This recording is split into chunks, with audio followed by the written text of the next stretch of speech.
My dad said, "You work while your brother relaxes. It's that simple. If you don't like it, get out." Mom backed him up, so I said, "Perfect. Then I'll leave, and you can start paying your own bills." It's that simple.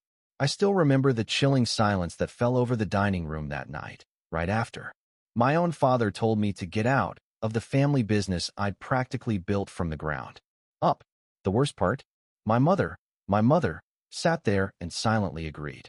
It was a betrayal so profound, it forced me to ask myself, how much disrespect can one person take before they finally, irrevocably walk away? My name is Isaac, and for 30 years, the Mitchell Construction Company wasn't just my family's legacy, it was my gilded cage. While my younger brother, Max, floated through life with an almost infuriating freedom, I was shackled to responsibility from the moment I could hold a hammer. Growing up on the south side of Chicago, in a modest but comfortable home, I watched as our family story unfolded, a story of wildly unequal expectations and differential treatment that would eventually push me to make the hardest decision of my life. Grandpa started Mitchell Construction in '67 with nothing but grit, a pickup, and a toolbox. He built it into something solid, working 16-hour days, sacrificing everything. When my dad, Richard, took over in '93, it was a thriving local business. Dad always told stories about Grandpa's work ethic, usually ending with a pointed look straight at me. He was grooming me, you see, from the tender age of 10. While other kids were off playing baseball or swimming, I was waking up at 6 a.m., tagging along to job sites. "This will all be yours someday, Isaac," he'd say, his hand heavy on my shoulder, as we watched foundations being poured. "You need to learn every aspect from the ground up." Initially, I was excited. Spending time with Dad? Great. But that quickly faded, replaced by pure exhaustion and a profound loneliness. This wasn't father-son bonding. It was training for a role I never chose. By 13, every weekend, every school break, was spent working. I cleaned, organized, ran errands, and slowly learned basic carpentry. Meanwhile, Max, just 2 years younger, was living the dream: sports camps, sleepovers, road trips. His room was overflowing with soccer trophies, mine with worn-out work gloves. "Your brother isn't cut out for the business," Dad would explain when I dared to question the unfairness. "You've got the Mitchell Construction genes. Be proud of that." Mom, ever the peacemaker, reinforced it with a softer touch. "Isaac, honey, you're so responsible and mature. Max needs more time to find his way." Her words, meant as compliments, just rang hollow. They were excuses for preferential treatment, and even then, I knew it. Despite the grueling schedule, I managed a 3.9 GPA. Math and physics were my escape. I dreamed of engineering, even secretly filled out applications to U of I and MIT, feeling a flicker of hope when acceptance letters and scholarship offers arrived. But that hope? It was brutally extinguished at a special dinner Dad arranged when those envelopes landed. "Colleges, a waste of time for someone with your practical experience," he declared. "The business needs you." Now, he laid out his plan. I'd start full-time after graduation, work my way up, and in 5 years, we'd discuss partnership. Mom sat there, nodding, while Max was texting under the table, bored by a conversation that clearly had nothing to do with him. It felt like the decision was made for me, yet somehow, it was still mine to own. A twisted mix of pride in the family legacy and gut-wrenching disappointment over my engineering dreams. College can wait, I told myself. Family comes first. So, at 18, I jumped into Mitchell Construction full-time, starting in the trenches. Even with years of experience under my belt, Dad said I had to earn respect. I worked harder than anyone, first to arrive, last to leave. I absorbed every trick from the veterans. Over the next 12 years, my responsibilities exploded. By 23, I was managing projects. By 26, I was handling client relationships, bidding on new contracts. Under my oversight, the company grew from 15 employees to 35. Our annual revenue doubled. And Max? He floated. 5 years at U of Wisconsin, 3 major changes, a general business degree. Dad paid for everything: tuition, apartment, car, even a year finding himself in Barcelona. After college, Max spent 2 years exploring career options, which meant quitting jobs when they got too demanding. Then came the string of failed startups, a food delivery service, a sports memorabilia website that never even launched despite a $20,000 family investment. Each failure was met not with accountability, but with parental understanding. He's trying to find his passion, Mom would say at family dinners, subtly deflecting my silent questions about another bailout. Not everyone knows their path as early as you did, Isaac. I buried my resentment under mountains of work. Someday they'll see. Asterisk someday I'll be rewarded star. I truly believed my dedication was an investment in my future while Max was just wasting time. I didn't understand then that in our family, effort and results were completely disconnected from reward and recognition. And that would eventually break me. By my late 20s, I was essentially running Mitchell Construction. Dad still held the CEO title, made final calls on huge contracts, but I handled everything else: project management, clients, hiring, training, purchasing, finances. My day started at 5:30 a.m. with paperwork and rarely ended before 7 p.m. after site visits and troubleshooting. Under my leadership, we expanded into commercial renovations, significantly boosting profit margins. I introduced modern software, streamlined operations, and when the housing market slumped, I pivoted us to government contracts, keeping all our crews employed when competitors were laying people off. The West Side Library renovation, our signature project, was completed 3 weeks early, 5% under budget. It earned us features in 2 industry publications. The client specifically praised my innovative solution to unexpected structural issues. Through all this growth, Dad kept dangling promises. Just a little longer, son, and we'll make things official. The timing needs to be right. I believed him because I desperately needed to justify the decade-plus I'd invested. Meanwhile, my high school friends were buying homes, starting families, advancing their careers. I was stuck in a holding pattern, working myself to exhaustion for a promise that was perpetually out of reach. Then came the bombshell. Max, fresh off his latest failed venture, an exclusive travel club that folded after taking fees from his college friends, returned to Chicago. A week later, Dad called a company meeting. "I'm proud to announce," he boomed, arm around Max's shoulders, "that Max will be joining Mitchell Construction as Executive Vice President of Business Development." He waxed poetic about Max's business degree and entrepreneurial experience, making him perfect to take this company to the next level. I stood frozen at the back, completely blindsided. The position was newly created, its responsibilities carved directly from my domain. Worse, I later found out Max's starting salary would nearly match mine, compensation it had taken me 12 years to achieve. When the meeting dispersed, I dragged Dad into his office. "What is going on?" I demanded. "We never discussed this. We don't need an executive VP of anything, and Max has no construction experience whatsoever." Dad leaned back, irritation flickering. "Isaac, this company needs fresh perspectives. You're too bogged down in operations to see the bigger picture.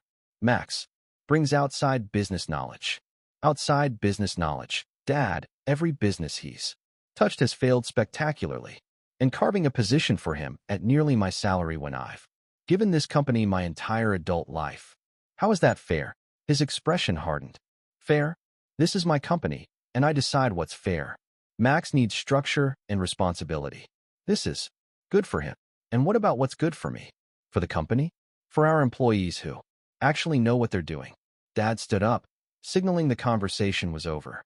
"I expect you to support this decision and help your brother learn the ropes. Family first, Isaac. Always. Family first." That evening, I went to Mom, desperate for support, hoping she'd see the injustice. Instead, she offered justifications that cut even deeper than Dad's dismissal. "Honey, you and Max are just different," she said, patting my hand as she prepped dinner. "You've always been naturally responsible and capable. Things come harder to Max.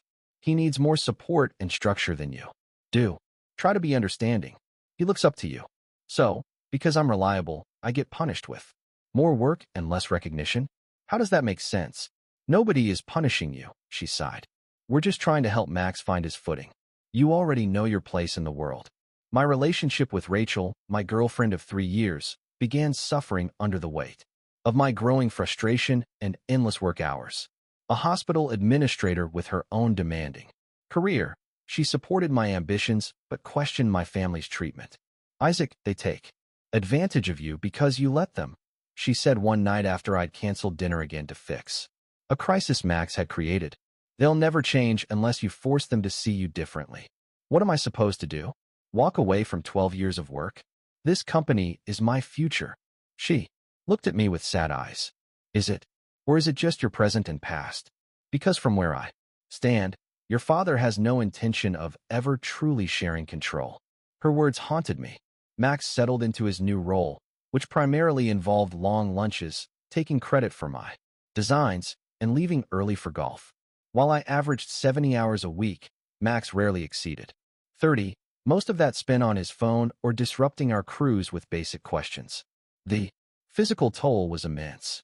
Tension headaches, 4 restless hours of sleep a night, constant colds. My doctor warned about my blood pressure, suggested stress management I had no time for. 6 months into Max's leadership, he somehow convinced Dad to let him lead the bid on the Lincoln Park Community Center renovation, our potentially largest contract ever. Despite my protests, Dad insisted it was Max's chance to prove himself.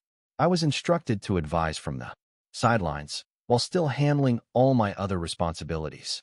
The morning Max was supposed to submit our proposal, he called in sick, hungover from celebrating prematurely.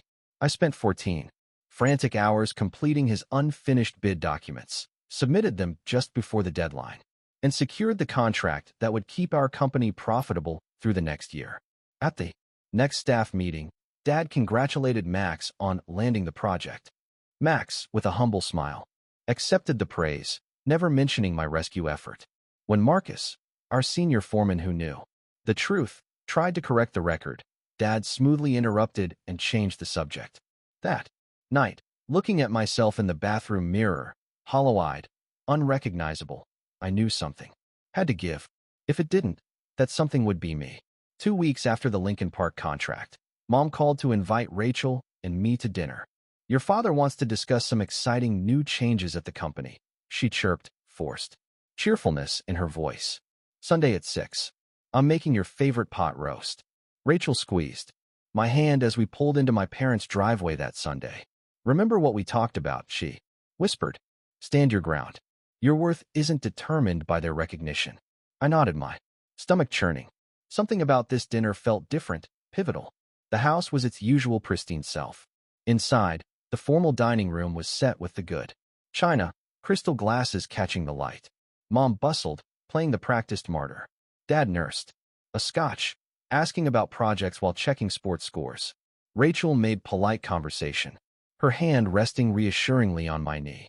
Max and his girlfriend, Natalie, arrived 45 minutes late, offering no apology, just Max announcing traffic was insane, and Natalie launching into a story about a celebrity.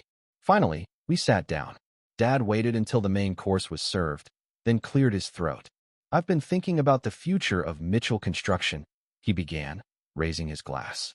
And I believe it's time for some structural changes to reflect the contributions of both my sons.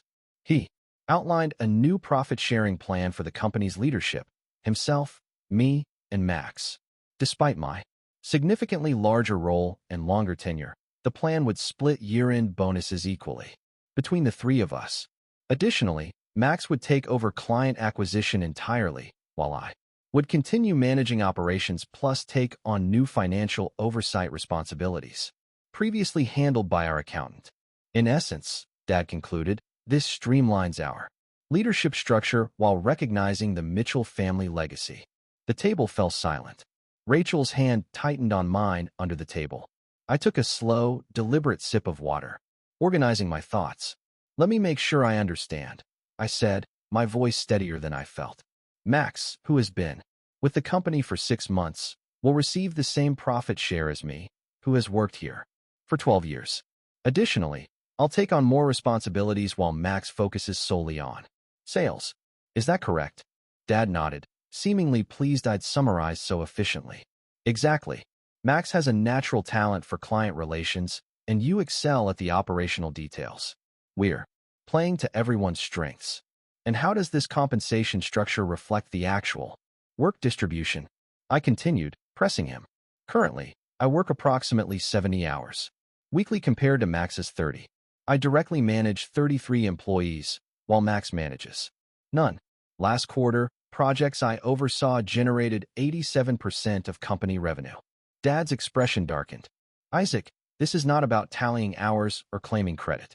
This is a family business, and both of you are family. It seems very much about hours and credit when it comes to my responsibilities, I countered, but somehow those metrics disappear when determining compensation. Max interjected, swirling his wine. Bro, why are you making this so complicated? Dad is being incredibly generous to both of us. Generous. The word stuck in my throat. I have dedicated my entire adult life to this company. I skipped college, sacrificed friendships, worked nights and weekends, solved problems, trained employees, built client relationships.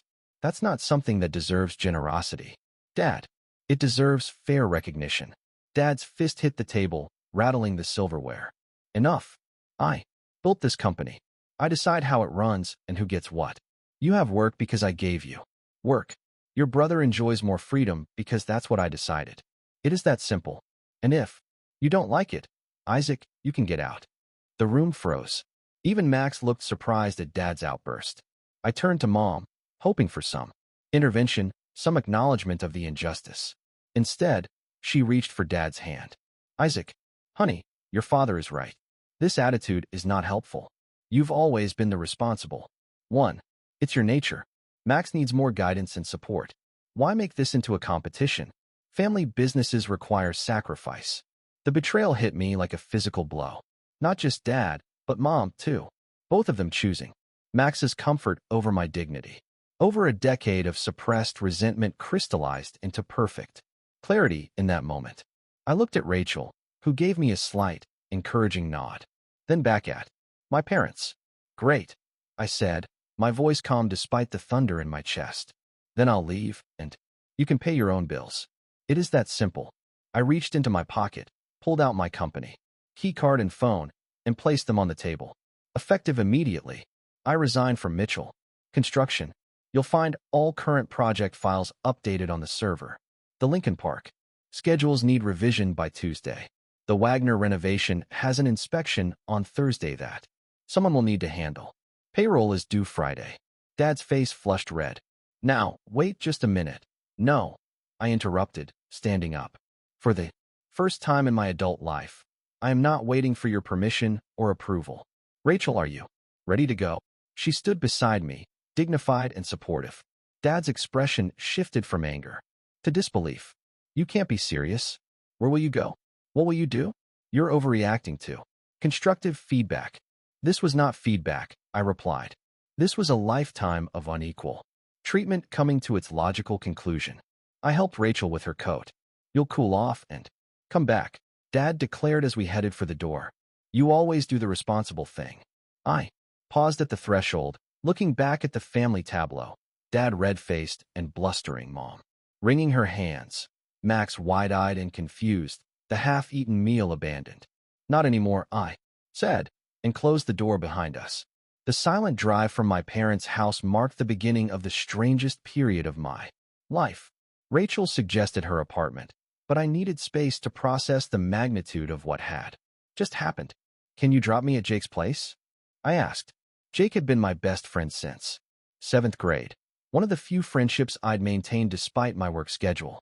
As a freelance graphic designer, he kept unconventional hours. Jake opened his door, took one look at my face, and ushered me inside without questions. Only after handing me a beer did he ask, "What happened?"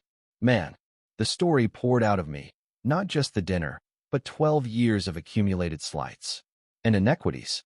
Jake listened without interruption, occasionally nodding or shaking his head. You can crash here as long as you need, he said when I finished. The couch is yours. No timeline, no pressure. That first night on Jake's couch, I stared at the ceiling until dawn, alternating between panic at having abandoned my career, and profound relief at finally standing up for myself. By morning, my phone contained 15 missed calls and 23 text messages from my parents. And Max. I silenced the ringer and placed it face down. Rachel came by before her hospital shift, bringing breakfast and unwavering support. "I'm proud of you," she said, squeezing my hand. "This was a long time coming. I have no idea what comes next," I admitted. "That's the beauty of it," she replied. "For the first time, you get to decide."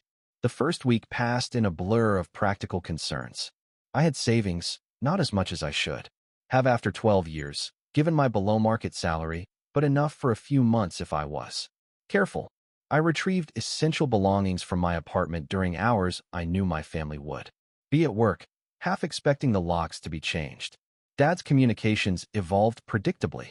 Initial anger, "Your behavior was disrespectful," followed by guilt-tripping, "Your mother can barely eat," then grudging offers, "Let's discuss a revised arrangement." I responded to none of them. Max's lone text read, "Hope you're happy. Dad gave me your office. Nice view." I blocked his number immediately. Mom's approach proved more insidious. She left voicemails filled with family anecdotes, references to my childhood, as if reminding me of happier times might reel me back into the dysfunction. "Family is forever, Isaac," she said in one message. "You can't just walk away from blood." By week 3, I had submitted job applications to every major construction and project management firm in Chicago. My resume looked impressive on paper, 12 years of escalating responsibility at a successful company. But interviews inevitably turned awkward when explaining my departure. HR reps exchanged glances when I declined to provide references from my only employer. "Your technical qualifications are excellent," one hiring manager said, "but we're concerned about the circumstances of your leaving Mitchell Construction. Family businesses are complicated. We need some assurance this situation won't follow you here." Translation: they feared my father's influence in the tight-knit Chicago construction community. And they were right to worry. By the 2-month mark, my savings dwindled alarmingly. Jake refused my offers to contribute to rent, but I insisted on covering groceries and utilities. Rachel suggested moving in together, but I resisted. My life felt too unstable to make that commitment. Depression crept in. I questioned every decision, second-guessed my worth, struggled to envision a future beyond my family shadow. Sleep became elusive again, this time haunted not by work stress, but by the fear of failure. I threw away a guaranteed future, I told Rachel during a particularly low moment. What if that was my only chance at success? If success means sacrificing your self-respect, is it really success? She countered. The lowest point came 3 months after the fateful dinner. I was at Henderson's Hardware, buying supplies for a small bathroom renovation in Jake's apartment, my way of contributing. As I compared fixture options, a familiar voice boomed from the next aisle. "Isaac, finally decided to come out of hiding, huh?" Dad stood there, flanked by Marcus, our senior foreman. Marcus gave me an apologetic look before suddenly becoming very interested in comparing pipe fittings. "I'm not hiding," I replied, turning back to the shower heads. Dad moved closer, lowering his voice. "This tantrum has gone on long enough, son. The Lincoln Park project is behind schedule. 3 subcontractors have threatened to walk. Max is in over his head. That sounds like a management problem," I said. "Your management problem. Your responsibility." He placed a heavy hand on my shoulder. "Come back Monday. Same office, 10% raise, and we'll discuss partnership again. In 6 months." I shrugged his hand away. "Under the same conditions? Where Max gets equal rewards for a fraction of the work. Max is family. So am I. That's the part you keep forgetting." His expression hardened. "This is your last chance, Isaac. The offer expires today. Come back now or never." For a brief, wavering moment, financial security beckoned. My dwindling bank account, the unsuccessful job search, the growing anxiety, all whispered to accept. But Rachel's words echoed louder. Asterisk: if success means sacrificing your self-respect, is it really success? Asterisk: goodbye, Dad, I said, placing the shower head in my basket and walking toward checkout. That night, With only 6 weeks of expenses left in my account and no prospects in sight, I hit rock bottom. Jake found me sitting in the dark, staring at job listings in distant cities, considering a complete restart somewhere beyond my father's influence. You know, Jake said, settling beside me with 2 beers, I've been thinking about that client you helped me with last year. The gym owner, Adrian. Remember him? I nodded. I'd advised Jake on some structural concerns during his redesign of Adrian's fitness center branding. He asked about you the other day when I was updating his website. Apparently, he's looking to expand, renovate a bigger space. Said he remembered how you spotted that load-bearing issue everyone else missed. This casual comment, delivered without expectation, unknowingly changed the trajectory of my life. Adrian Franco owned Elevation Fitness, a boutique gym that had outgrown its original location. When Jake arranged our meeting, I expected to offer some informal advice. I did not expect a business opportunity. We met at a coffee shop. Adrian, a former college athlete turned entrepreneur, radiated focused energy. Jake tells me you know construction inside out, he said. After preliminaries, I have some experience, I acknowledged cautiously. And that you recently left your family business. I tensed. Yes. Adrian nodded, surprising me with his next words. Good for you. I left my father's insurance agency 5 years ago when he refused to modernize. Best decision I ever made. Though it took 2 years of ramen noodles before I got this gym off the ground. His candor disarmed me. For the first time, I met someone who understood the particular pain of walking away from family expectations. Adrian pushed a folder across the table containing plans for a vacant commercial building. I've bought this property. It needs complete renovation to become a state-of-the-art fitness center. The contractors I've spoken with either want to gut everything, which I can't afford, or do cosmetic fixes that won't address structural issues. What are you looking for exactly? I asked, already noting several inefficiencies in the preliminary plans. Someone who sees what this could be. Someone who understands construction but thinks beyond conventional approaches. He paused. Someone like you. According to what I saw in that branding meeting last year. Over the next 2 hours, we discussed possibilities. I sketched alternative layouts, suggested eco-friendly materials that would save money long-term, and identified ways to preserve the building's character while modernizing its functionality. As we wrapped up, Adrian made an unexpected proposal. I need a contractor I can trust for this project, but I also need a business partner going forward. I have plans for 3 more locations if this expansion succeeds. I have capital and clientele. You have construction expertise I lack. What would you think about forming a company together? The offer stunned me. You barely know me. I know enough. I know. You spotted a major structural issue in 5 minutes that 3 other contractors missed. I know. You left a guaranteed inheritance because you valued your worth. I know you think differently about building spaces. He shrugged. Sometimes the best partnerships start with gut instinct. We agreed to a second, more formal meeting. Rachel helped me prepare a business proposal, researching small business structures. Jake offered his couch for as long as it takes for this to become something real. 1 week and 4 meetings later, Franco Mitchell Construction became official, a renovation company specializing in sustainable commercial transformations. Adrian secured a small business loan with his property as collateral, and Rachel co-signed a personal loan that gave me startup capital to match Adrian's investment. We leased a tiny office above a print shop and purchased a used truck with the company logo Jake designed. Our first project, Adrian's gym renovation, with an aggressive 3-month timeline and tight budget. If successful, it would serve as our portfolio piece. The day we signed our partnership papers, I received another text from Dad. The offer still stands if you come to your senses. Family business. Belongs in the family. I didn't respond, but for the first time, the message provoked determination rather than doubt. Working for myself revealed capabilities I never knew I possessed. Without my father's shadow, I made decisions confidently and quickly. My years of experience translated into efficient workflows and creative solutions to inevitable construction challenges. Adrian's business acumen complemented my technical knowledge perfectly.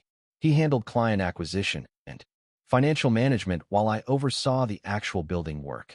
The gym renovation progressed rapidly. I hired 2 skilled workers recently laid off from a larger company, paying them fair wages and reasonable hours, the opposite of how my father treated our crews. When we encountered unexpected electrical issues behind an old wall, I developed a workaround that saved thousands. Without compromising safety, word spread quickly. A cafe owner who trained at Adrian's gym hired us for his second location. A boutique hotelier asked us to bid on converting an old apartment building. By month 4, we had completed the gym project on time and under budget, and had contracts for 3 more renovations. Most satisfying was the call I received from Marcus, my father's senior foreman for 15 years. "The company's falling apart, Isaac," he said. "Your dad's micromanaging everything. Max is making promises we can't keep, and morale is at rock bottom. 3 of us are thinking of leaving. Any chance you need experienced crew members?" By month 6, Franco Mitchell employed 7 people, including Marcus and Tina, our former office manager, who brought valuable institutional knowledge and client relationships. We specialized in eco-friendly renovations that preserved historical elements while modernizing functionality, a niche that attracted environmentally conscious business owners willing to pay premium rates. I developed a signature approach to repurposing original materials, reducing waste, and creating unique aesthetic features. A local business magazine featured our gym renovation, highlighting our innovative use of reclaimed timber and energy-efficient systems. The publicity brought more clients and established our reputation as forward-thinking builders. Meanwhile, Mitchell Construction struggled visibly. Industry contacts reported missed deadlines, quality issues, and client complaints. The Lincoln Park Community Center project, the one I had rescued, went significantly over budget and faced potential litigation. Dad was working 80-hour weeks trying to manage what I had handled previously, while Max reportedly spent more time making excuses than finding solutions. Rachel supported me through every step of this transition. Our relationship strengthened as I established healthier work boundaries. No more 70-hour weeks or missed dates. We reserved Sundays for ourselves, regardless of project deadlines. When she was offered a promotion, I enthusiastically supported her, just as she had backed my leap of faith. After 6 months, I realized I had been building more than a business. I was constructing a life on my own terms, one with balance, purpose, and relationships based on mutual respect rather than obligation. The foundation was stronger than anything I had ever created at Mitchell Construction. 9 months after walking away, Franco Mitchell Construction had established itself as a respected boutique firm with a growing portfolio of successful projects. We had expanded to 12 employees, moved to larger offices, and maintained a project waiting list. I had largely avoided news about Mitchell Construction, focusing instead on building something positive. But Chicago's construction community is small. Rumors eventually reached me. Mitchell just lost the Parkview office complex bid, Marcus informed me. 3rd major contract they've lost in 2 months. I acknowledged it without comment, but privately felt a complex mix of vindication and concern. These were people I had worked alongside for years. Then came the call I had both expected and dreaded. Dad's name appeared on my phone on a Tuesday morning. Against my better judgment, I answered. "Hello, Isaac." Dad's voice sounded tired, lacking its usual authoritative tone. "We need to talk about the Westridge development. The client is threatening to terminate our contract unless you personally oversee the project redesign." Westridge was a long-standing client who had worked exclusively with me. I had suspected they might struggle after my departure. "I don't work for Mitchell Construction anymore," I replied evenly. "This isn't about employment. This is about salvaging a $3 million contract that will keep 20 people employed through winter. I'm asking for a consulting arrangement. Your terms." The old me would have capitulated immediately, prioritizing the company's needs over my boundaries. The new me recognized the manipulation tactic. "I'm sorry, but I have commitments to my own clients and employees now. I would suggest hiring an outside project manager with similar experience." Dad's frustration exploded. "Damn it, Isaac. This is your family's legacy. You're turning your back on it. Is your pride worth watching everything your grandfather built collapse?" This is not about pride, I replied calmly. This is about respect for myself and for the contributions I made that were consistently undervalued. I wish you luck with Westridge. I ended the call feeling stronger than I had anticipated. Setting boundaries with my father no longer triggered guilt or anxiety. Progress. 2 weeks later, industry news confirmed what rumors had suggested. Mitchell Construction had lost the Westridge contract along with 2 other major projects. Their staffing had decreased by 30% through layoffs and resignations. A local business publication ran a story about succession challenges in family construction firms, using Mitchell as a cautionary example. Then came the news that truly surprised me. Mom called Rachel rather than contacting me directly. She says they're selling the house, Rachel reported after their conversation. Your father's business is filing for Chapter 11 bankruptcy protection, restructuring, not liquidation, but still, it's serious. What about Max? I asked, the first time I'd spoken his name in months. Apparently, he left for Colorado with Natalie when things started deteriorating. He's working at his friend's ski resort or something. The information sat heavily in my chest. Despite everything, I had never wished financial ruin on my parents. The house had been in our family for 3 generations. A week later, I spotted Mom at the farmer's market, looking noticeably thinner and older. She saw me, too, hesitating before approaching.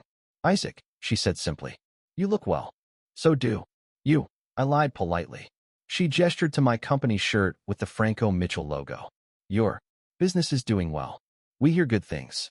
Yes, we're staying busy. An awkward silence stretched between us, filled with unspoken history. Your father would never admit this, she finally said. But losing you was the worst mistake he ever made. Not just for the business, but for our family. Her eyes welled with tears. I should have stood up for you that night. And many nights before. This small acknowledgement, the first either parent had offered, opened a door I had assumed permanently closed. 2 days later, I suggested to Rachel that we invite my parents for dinner at our apartment. Not for reconciliation necessarily, I clarified, but to hear them out. To see if there's any path forward, even if it's just civil interaction. Rachel squeezed my hand. I think that's healthy. Boundaries don't have to mean permanent estrangement. The dinner was initially stilted, weighted with months of separation and years of underlying tension. Dad looked physically diminished, his confident posture replaced by the slumped shoulders of someone carrying too heavy a burden. After preliminary small talk, he cleared his throat. I owe you an apology, Isaac. A significant one. The word seemed physically difficult for him to pronounce. I took your contributions for granted. I favored Max at your expense. I failed to recognize your value until you were gone. Mom reached for his hand, adding, we both failed you, honey. We justified unequal treatment by telling ourselves it was what each of you needed. We were wrong. Dad continued, his voice uncharacteristically emotional. The business is in trouble. Serious trouble. Without your management, projects fell behind. Clients left, mistakes multiplied.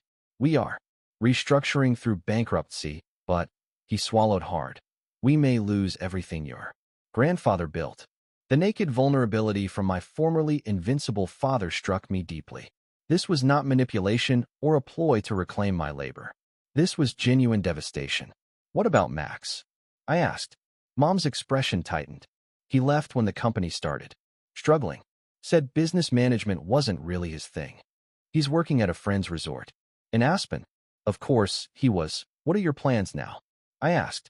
Downsize dramatically. Focus on smaller residential projects if we can keep the company afloat through restructuring. Sell the house to pay creditors. Dad paused. I'm 63. Too old to start over, too young to retire. With nothing. The conversation continued into the evening, more honest than any we had ever shared. They asked about my business, genuinely interested rather than competitive.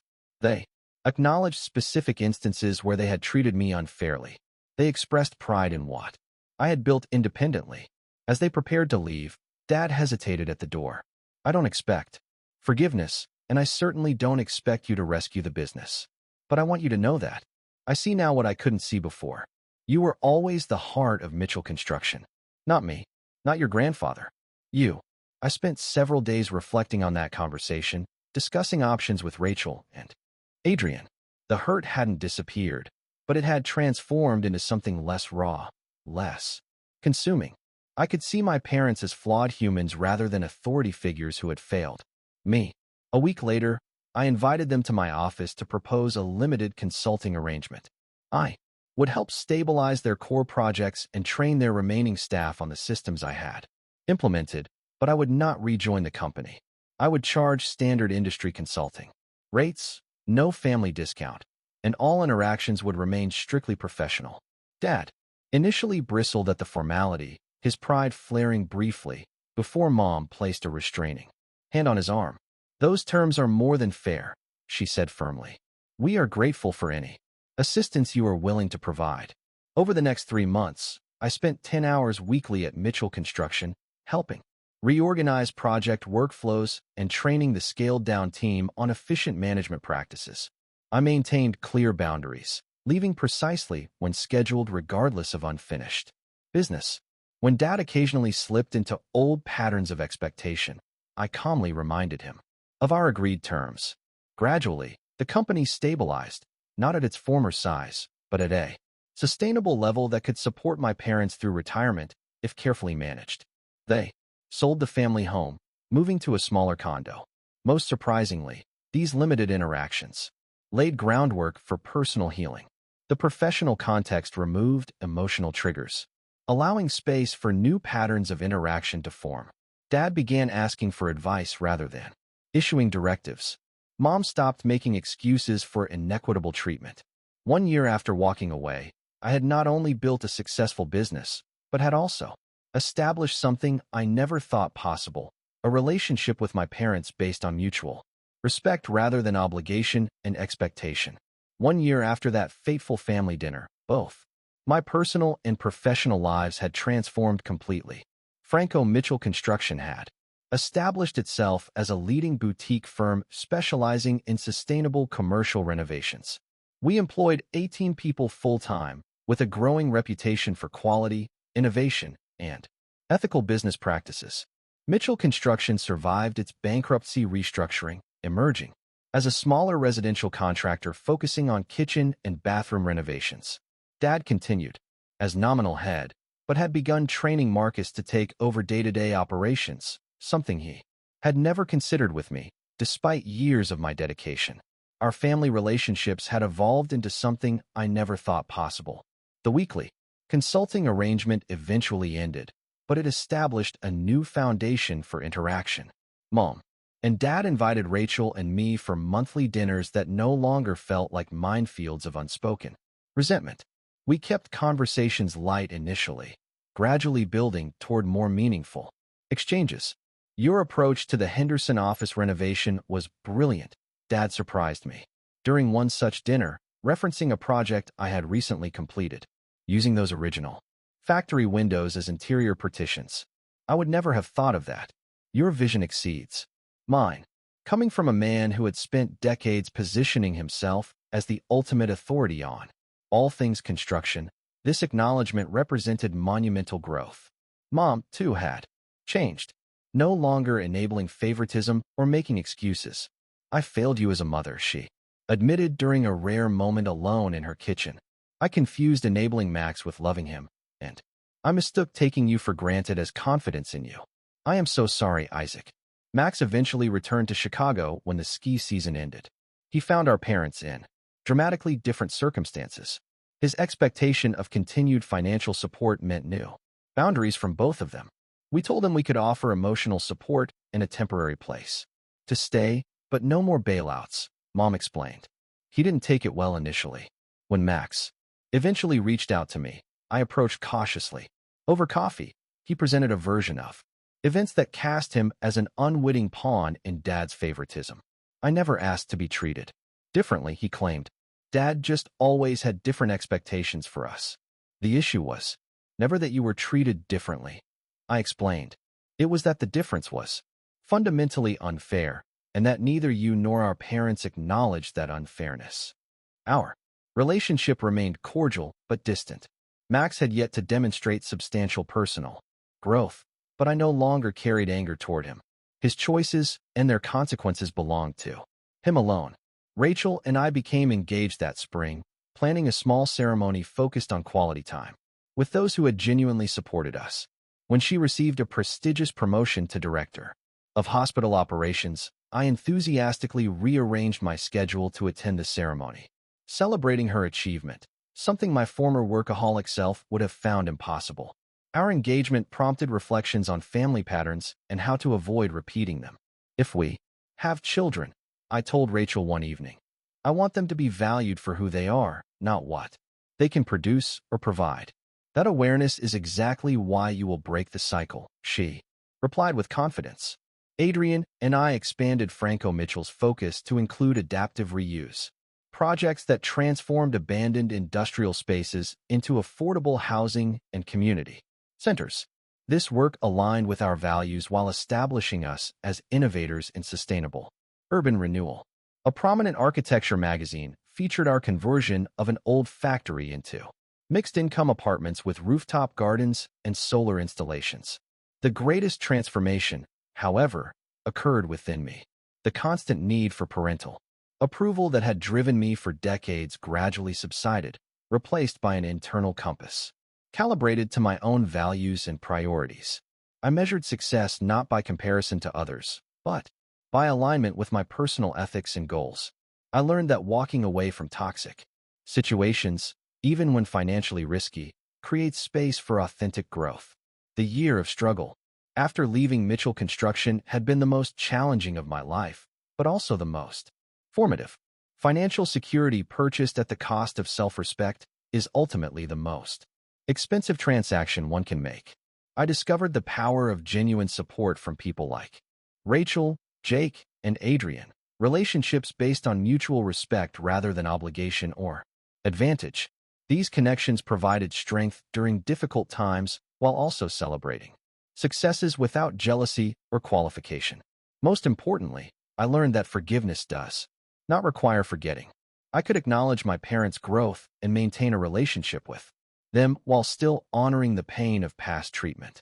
Boundaries are not walls, but frameworks that define healthy interaction. When young employees at our company ask for career advice, I emphasize the importance of recognizing your worth independent of others' validation. The moment you truly understand your value, I tell them, is the moment you become immune to those who would diminish it. Looking back from the perspective of one who has traveled through resentment, rupture, and careful reconstruction, I can now see my journey with clarity. Sometimes you must leave what appears secure to discover what is truly sustainable. Sometimes relationships must break completely before they can be rebuilt on healthier foundations. Sometimes the most responsible choice is walking away.